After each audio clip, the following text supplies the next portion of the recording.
নমস্কার বন্ধুরা, আজকে বানাচ্ছি চিংড়ি মাছের পকোড়া কারি। একবার এইভাবে বানিয়ে খেয়ে দেখুন, খেতে কিন্তু বেশ লাগে।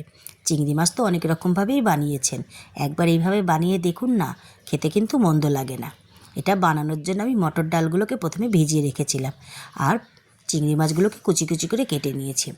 তারপরে চিংড়ি মাছ আর এই ডালের পেস্টটাকে দিয়ে আর এর মধ্যে নুন, হলুদ আর সামান্য পেঁয়াজ কুচি আর লঙ্কা কুচি দিয়ে ভালো করে মেখে নিয়েছি।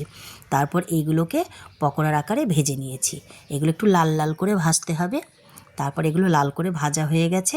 এবার এই পকোড়াগুলোকে আমি তুলে নিচ্ছি। পকোড়াগুলো সব ভাজা হয়ে গেছে।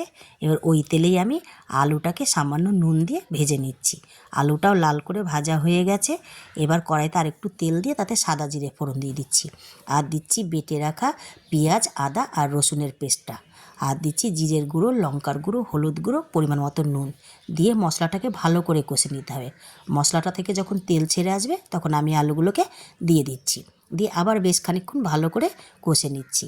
তারপর দিয়ে দিচ্ছি জল, পরিমাণ মতন জল দিয়ে দিচ্ছি যাতে আলুগুলো সিদ্ধ হয়ে যায়। তারপর একটু ঢেকে দিচ্ছি।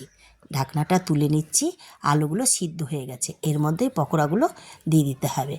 তারপরে একটু ভালো করে ফুটিয়ে নিয়ে ওর মধ্যে দিয়ে দিতে হবে গরম মশলা। আর আমি দিয়েছি সামান্য চিনি, যেহেতু এটা পকোড়া করেছি তাই সামান্য চিনি দিয়েছি।